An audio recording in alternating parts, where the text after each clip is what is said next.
Je ne peux pas expliquer ce que je suis, car c'est le fruit de ta grâce. Pour tout le bienfait immérité, mais que j'ai goûté, c'est ta grâce. Ta grâce a fait de moi ce que je suis. Ta grâce, ta grâce.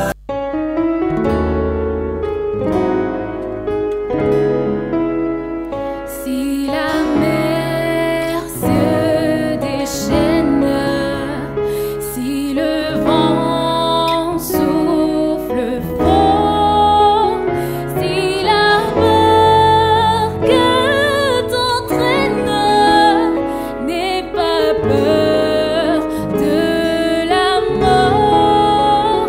Si la barque t'entraîne, n'aie pas peur de la mort. Il n'a pas dit que tu coulerais, il n'a pas dit que tu sombrerais, il a dit allons sur l'autre bord. Il n'a pas dit que tu coulerais, il n'a pas dit que tu sombrerais, il a dit allons sur l'autre bord, allons sur l'autre bord, allons sur l'autre bord. Gloire à l'Éternel. Shalom bien-aimés. Nous disons encore merci à Dieu pour la grâce qui ne cesse de renouveler envers nous, pour ses bontés, ses compassions qui ne sont pas épuisées. Aujourd'hui, nous sommes le dimanche 12 juillet. Nous voulons poursuivre notre message sur ce thème « Si mon peuple » avec le texte de 2 Chroniques chapitre 7, le verset 14. Nous avions pris 2 dimanches. Si mon peuple, sur qui mon nom est invoqué, s'humilie, prie et cherche ma face, s'il se détourne de ses mauvaises voies, je l'exaucerai des cieux, je pardonnerai son péché, son pays, je guérirai. Et aujourd'hui, nous voulons terminer, nous voulons prendre la suite. Nous avions parlé le dimanche passé de prier et s'humilier. Aujourd'hui, nous voulons parler de chercher la face de Dieu, se détourner de ses mauvaises voies et la conclusion.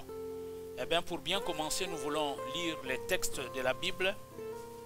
La foi vient de ce qu'on entend, et ce qu'on entend vient de la parole de Dieu. Apparition de l'Éternel à Salomon, dédicace du temple. Lorsque, le verset 11, chapitre 2 Chroniques 7, 11 à 16. Lorsque Salomon y achevait la maison de l'Éternel et la maison du roi, et qu'il y réussit dans tout ce qu'il s'était proposé de faire dans la maison de l'Éternel et dans la maison du roi, l'Éternel apparut à Salomon pendant la nuit et lui dit: j'exauce ta prière et je choisis ce lieu comme la maison où l'on devra m'offrir des sacrifices. Quand je fermerai le ciel et qu'il n'y aurait point de pluie, quand j'ordonnerai aux sauterelles de consumer le pays, quand j'enverrai la peste parmi mon peuple, si mon peuple sur qui mon nom est invoqué s'humilie, prie et cherche ma face, s'il se détourne de ses mauvaises voies, je l'exaucerai des cieux, je lui pardonnerai son péché et je guérirai son pays. Mes yeux seront ouverts désormais et mes oreilles seront attentives à la prière faite en ce lieu. Maintenant, je choisis et je sanctifie cette maison pour que mon nom y réside à jamais. Et j'aurai toujours là mes yeux et mon cœur. Amen. Gloire à l'Éternel. Nous voulons prendre ce point que nous intitulons « Chercher la face de Dieu ». se détourner de ses mauvaises voies et la conclusion. Si mon peuple, sur qui mon nom est invoqué, s'humilie, prie et cherche ma face, s'il se détourne de ses mauvaises voies, je l'exaucerai des cieux, je pardonnerai son péché et son pays, je guérirai. Nous avions dit que s'humilier est la clé de l'accès au royaume de Dieu. Nous ne pouvons pas prier sans nous humilier au préalable. Nous commençons d'abord à nous humilier et après nous prions et après nous cherchons la face de Dieu et nous nous détournons de nos mauvaises voies et Dieu promet de guérir notre nation. Bien-aimés, il y a une nuance entre chercher Dieu et chercher la face de Dieu. La deuxième expression est la plus précise, et surtout que nos péchés nous cachent sa face. Je vais lire dans Ésaïe, Ésaïe chapitre 59. Ésaïe 59. La deuxième expression, c'est celle qui est valable. Donc, Ésaïe 59, le verset 2e. Nous commençons même au premier verset. Non, la main de l'Éternel n'est pas courte pour sauver, ni son oreille trop dure pour entendre. Mais ce sont vos crimes qui mettent une séparation entre vous et votre Dieu.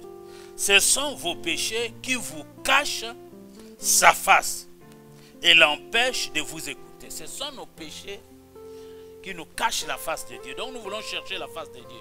Pour chercher la face de Dieu, pour que la face de Dieu ne nous soit pas cachée, eh bien, il faut se détourner de ces mauvaises voies. Il faut abandonner les péchés. Il faut chercher véritablement sa face. Chercher la face de Dieu implique qu'on ne fuit ni son regard, ni la parole qui sort de sa bouche. Et là, nous pouvons vérifier cela parce que la Bible s'explique par elle-même. Nous pouvons vérifier dans le psaume 90. Donc, chercher la face de Dieu, ce n'est ni fuir son regard, ni la parole qui sort de sa bouche.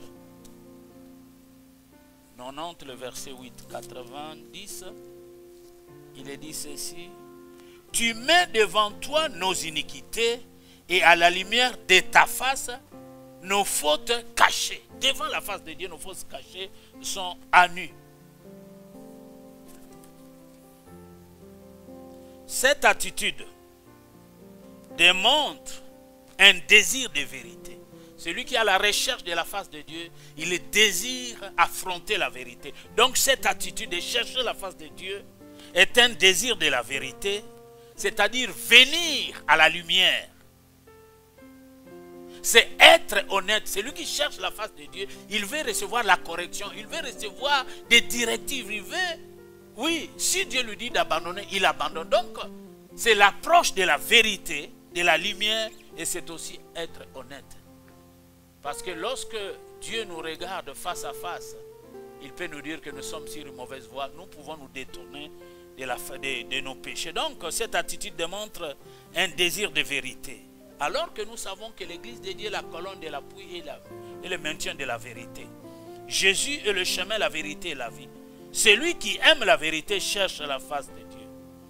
Bien-aimé, il n'y a rien à voir avec de l'arrogance. Celui qui cherche la face de Dieu, il n'est pas arrogant. Il est tout simplement humble. Il veut compter sur Dieu. Il veut recevoir des directives venant de Dieu.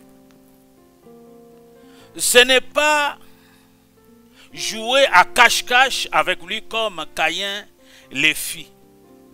Dans Genèse chapitre 4, le verset 16, on nous parle de Caïn qui tua son frère. Genèse chapitre 4, au début de la Bible, qui tua son frère.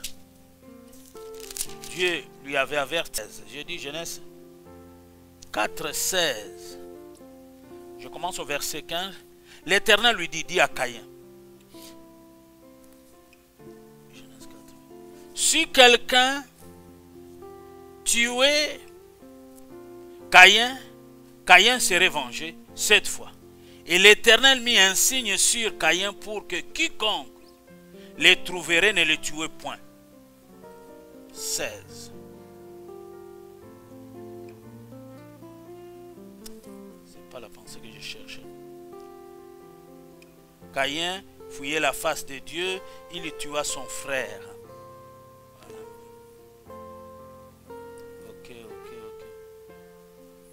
Nous retenons le verset 16 là.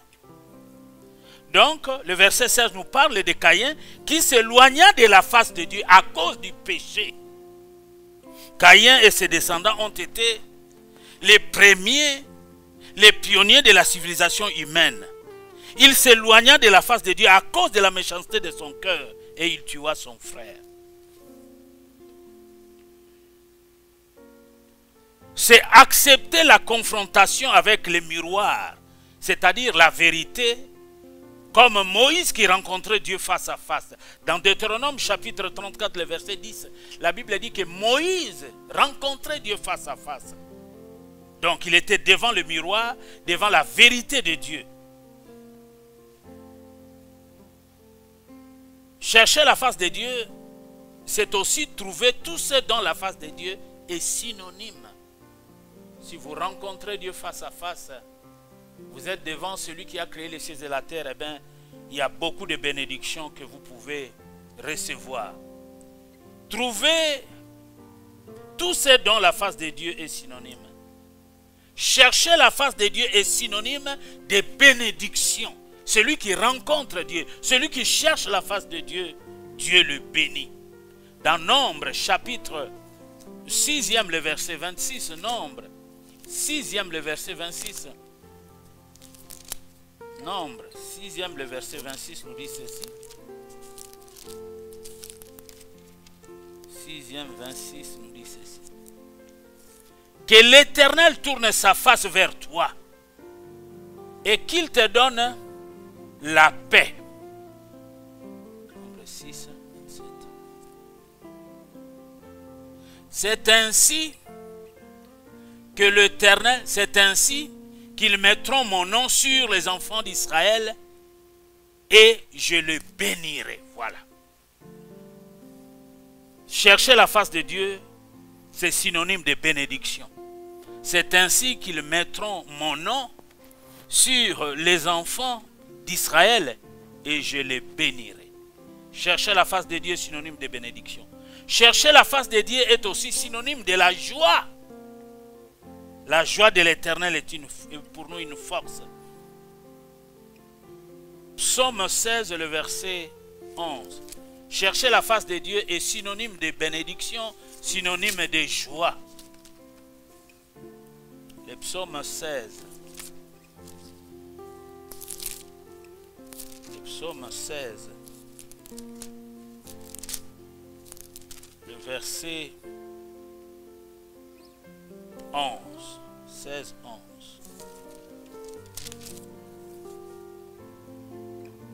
Il est dit ceci: tu me feras connaître les sentiers de la vie. Il y a d'abondantes joies devant ta face. Devant la face de Dieu, il y a d'abondantes joies devant la face de Dieu. Des délices éternelles à ta droite. Gloire à l'Éternel. Donc, trouver la face de Dieu est synonyme de bénédiction, synonyme de joie. Mais chercher la face de Dieu, trouver la face de Dieu est aussi synonyme de bonté et de fidélité. Le psaume 89, le verset 15, nous parle de la fidélité, de la bonté de Dieu. Alléluia. Le psaume 89, le verset 15. Il est dit ceci: la justice et l'équité sont la base de ton trône. La bonté et la fidélité sont devant ta face. Alléluia. Devant la face de Dieu, il y a la bonté et la fidélité de Dieu. Gloire à l'Éternel. Dans 2 Corinthiens chapitre 4, le verset 6, la Bible nous dit ceci: car Dieu qui a dit la lumière brillera au sein des ténèbres a fait briller la lumière dans nos cœurs pour faire resplendir la connaissance de la gloire de Dieu sur la face de Christ. Alléluia. Bien-aimé, Jacob a rencontré Dieu face à face et pourtant son âme a survécu. Dans Genèse 32, le verset 30, il est dit ceci: Jacob appela ce lieu du nom de Péniel, car il dit, j'ai vu Dieu face à face et mon âme a été sauvée. Voir Dieu est synonyme de bénédiction, de fidélité, de joie et de bénédiction. Oh, laisse-moi chercher la face de Dieu. Alléluia. Là, nous venons de parler de chercher la face de Dieu. Parlons maintenant rapidement de se détourner de ces mauvaises voies. Si mon peuple sur qui mon nom est invoqué s'humilie, prie et cherche ma face, s'il se détourne de ces mauvaises voies, je l'exaucerai des cieux, je pardonnerai son péché et son pays je guérirai. Se détourner de ces mauvaises voies. Bien-aimé, toute voie qui n'est pas celle du Seigneur est mauvaise. Toute voie qui n'est pas du Seigneur est mauvaise. Tout chemin mène à Rome, mais tout chemin ne mène pas au ciel. Jésus-Christ, c'est le Jésus-Christ est le chemin. Donc, la voie bonne. Jésus seul est le chemin, donc la bonne voie, la voie bonne. C'est en Jésus. Qu'est-ce qui fait qu'une voie bien-aimée soit mauvaise? Nous nous posons des questions pour réfléchir. Quel est le critère? Est-ce le plaisir? Est-ce la popularité? Est-ce la ressemblance avec la majorité? Qu'est-ce qui fait qu'une voie soit mauvaise? Quel est le critère? Bien-aimé, beaucoup manquent d'éléments pour en juger. Nous disons ceci, c'est que le monde est sans voie de conduite, d'éducation, d'évaluation par rapport au bien et au mal. Nous vivons dans un monde qui est sans voie de conduite, d'éducation, d'évaluation par rapport au bien et au mal. Quelques réflexions. Bien-aimés dans le Seigneur, il n'y a pas que des gens qui sont foncièrement malhonnêtes.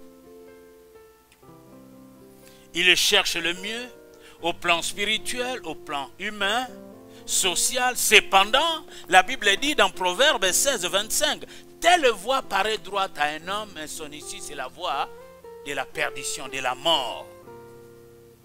Quelqu'un peut s'engager dans une voie, croyant qu'être dans une bonne voie. Nous avons dit, le seul chemin c'est Christ, c'est la voie bonne. Et en dehors de ce chemin, toutes les voies sont des voies mauvaises. À cause de l'ignorance ambiante et du caractère obligatoirement solitaire de la vie de chacun. Ésaïe 53 nous dit ceci, chacun suit sa propre voie, alors que nous devons tous suivre la voie du Seigneur. Dieu s'adresse ici à son peuple, donc à Israël. Il s'agit donc des gens informés, enseignés au courant. Et pour eux, le mauvais chemin est celui qui les détourne de l'essentiel, de ce qui fait dévier, ce qui écarte et désoriente, et c'est dangereux. Qualifions un peu ces voies. Il y a la voie glissante, il y a la voie du mensonge, il y a la voie tortueuse et corrompue. Dans le psaume 73, le verset 18, il y a une voie glissante où Asaph dit, je portais envie aux gens qui vivaient bien. Eh bien, j'étais prêt de trahir la race des enfants de Dieu. J'étais sur une voie glissante, une voie de mensonge, une voie tortueuse et corrompue. Il y a aussi quelques exemples. Il y a les veaux d'or. Dans Exode 32, le verset 8, qui est une mauvaise voie. Et Israël s'est promptement écarté de la voie indiquée par Dieu. Ils ont adoré ces veaux d'or fabriqués de mains d'hommes. Et ils ont dit à Israël, voici ton Dieu qui t'a délivré de l'Égypte. Il y a la voie aussi de Balaam. Il y a la voie de Caïn, des mauvaises voies. Des voies de mensonge. La mauvaise voie devient un égarement, puis une doctrine, puis une rébellion. Je dis, la mauvaise voie devient un égarement, puis une doctrine, puis une rébellion. Conclusion, j'aimerais conclure et dire ceci. Pour que Dieu guérisse une nation, pour que Dieu pardonne le péché, pour que Dieu exauce, il y a des conditions à remplir. Il faut s'humilier, il faut prier, il faut se détourner, il faut chercher la face de Dieu, il faut se détourner de ces mauvaises voies. Alors Dieu maintenant revendique sa qualité de médecin de son peuple. Et son pays, je guérirai. Dieu promet la guérison. Je suis l'Éternel qui te guérit. Toi qui as besoin de la guérison, toi qui me suis ce matin, eh bien, reçois ta guérison par la foi. Il envoya sa parole, il est fait sortir de la fosse. Que Dieu vous guérisse. Laissons, bien-aimés dans le Seigneur, appliquer ce remède à notre vie et à toutes nos situations. Dans n'importe quelle situation nous pouvons nous retrouver, nous devons nous humilier, nous devons prier, nous devons chercher la face de Dieu, nous devons nous détourner de nos mauvaises voies. Alors il y aura exaucement, il y aura pardon, il y aura guérison. Nous avons tous besoin de ces choses. Nous avons besoin d'être exaucés. Mais nous ne pouvons pas être exaucés si nous demeurons dans le péché. Nous sommes sur une mauvaise voie. Nous ne pouvons pas être exaucés. Telle voie droite paraît droit à un homme, son issue c'est la voie de la mort. La seule voie, le chemin que Dieu nous a tracé est en Christ et en Christ seul. Je suis le chemin, la vérité et la vie. Que Dieu vous bénisse et bon courage. À la prochaine. Amen.